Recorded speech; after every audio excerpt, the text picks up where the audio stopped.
Here with Cole Connor from Apollo's Bow. He's in town. We're working on a project together. As a lot of you guys know, I just took a month off of social media. I wrote an article a little bit about it on LinkedIn, but today I just thought Cole and I would have a conversation, kind of discuss social media because we take very different approaches and give you a little bit more insight.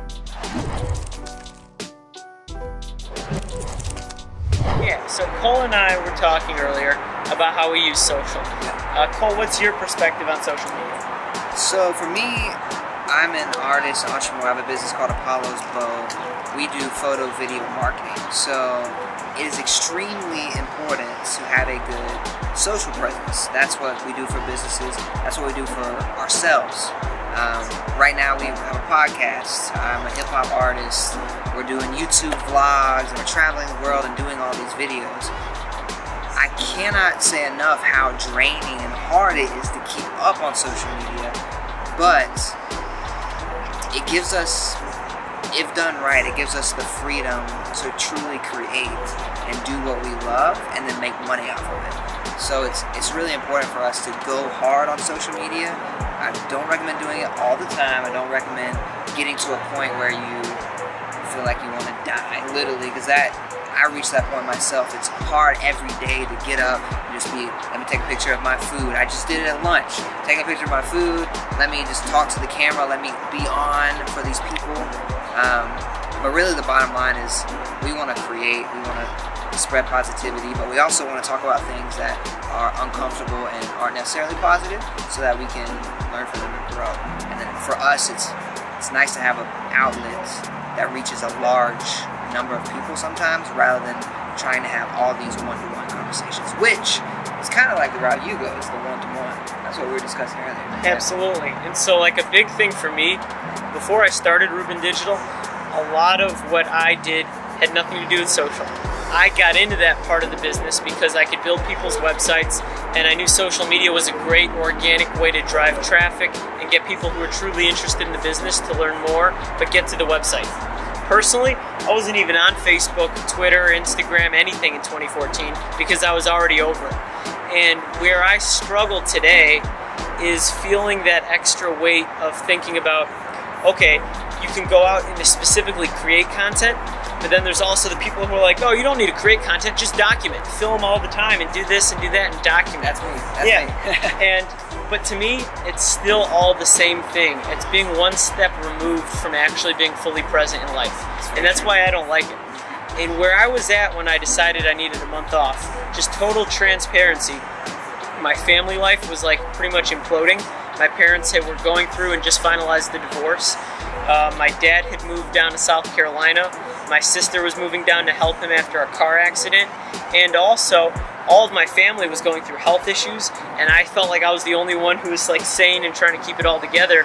And being strong for everyone for like 5 or 6 months finally just caught up with me. And I was burnt out and I was exhausted. And I went out of town, I went to the Bahamas, and I had a really restorative trip. And I got a chance to think about things I wanted to do differently in my business and things to do moving forward.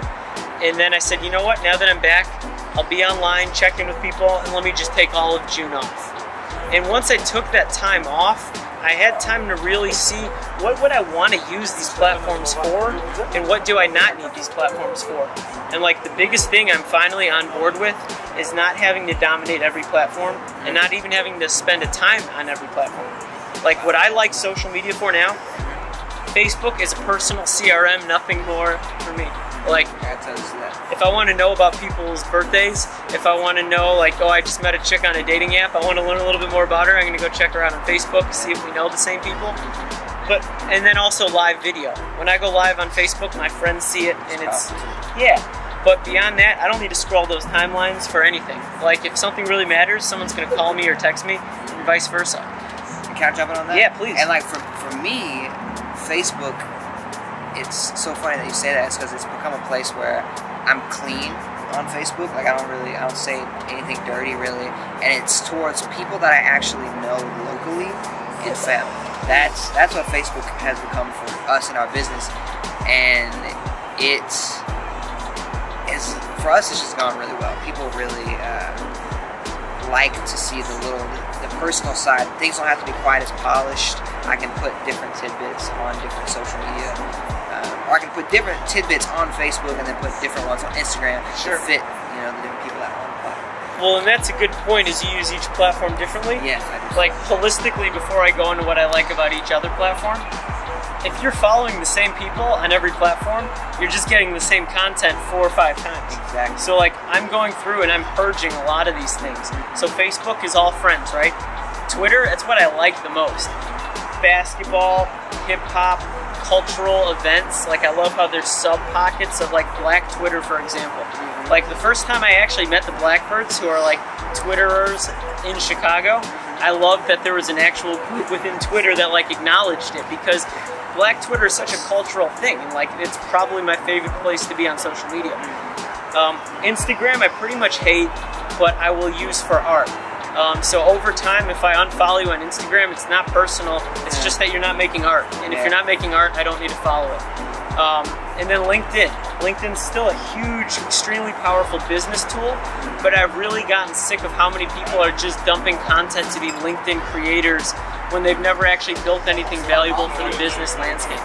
Like, LinkedIn is supposed to be a place where we can engage. Yeah, let's engage around topics and put out cool, inspiring things. But you know how many people are on there who have no real business offering, or who aren't like bringing value to the business community? And like, I'm not chasing hype. I'm not going to be a clickbait guy. If I don't bring value, what am I doing here? Yeah. And then I'm not a YouTuber. Like, I'll put out videos on YouTube, but it's just not my style. I'd rather be living life. Like, for example, living in Chicago. I've been downtown Chicago for almost a year now, and I have some pretty big news coming about that soon enough. But I've experienced a lot of cool things. Like, Cole put out a video when he came and stayed with me. I live a really fun, awesome life downtown, but I'm not showing people every day, because I still come from this generation of like, I'm gonna be in my life. I don't need you to see and have an opinion of what I want you to think my life is about. So really, just like where I'm at now with social media, I've learned what it's useful for and what it's not. I'm gonna do things differently over this next month, and I'm gonna be a lot more strategic with what I have to say. I'm kind of pushing this new hashtag, this idea of post less, say more, because that's what I think is going to save social media from just being this crowded, loud, attention-seeking place that's really more image-focused than purpose-driven. I think you're saying a lot right there. Yeah, it's so cool to hear. And what's interesting for me to listen, or I'm listening to you, and I'm someone that's on social media all the time. We were talking about that earlier. I depend on it for my business. I depend on it for my brand. But one thing I don't do is scroll. I don't like to scroll. When I scroll for more than 5 minutes, I start to feel a little dead inside, a little drained. Which begs, for me, it begs the question, like, how do people feel when they take my content? So I personally try to create content that people feel they get something from, and that, I can honestly say I try really hard, but I don't know if it always happens. I try to hit the mark and give something to them rather than take. Well, and that's honestly the biggest piece of what I get conflicted about being involved in marketing, specifically with social media. Because I have ADHD, and like, I'm 9 out of 9 on the clinical scale. Like, I'm not just some kid who's lazy, doesn't pay attention, or I'm not motivated and challenged. Like, I have all those things and I still get distracted. Social media is engineered to get me scrolling and hitting that button like over and over again. And I don't like contributing to that behavior in other people.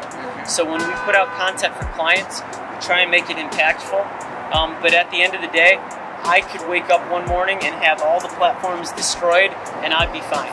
So like, my big thing is like, people who depend on one platform or 2 platforms for their entire livelihood, like, you have to find another way to add value, because at some point it could all be gone, or the market can shift, and it's still always going to be about being valuable. I think this was a great conversation. Yeah. Thank you very much, brother. Yeah, you guys have a great rest of your day.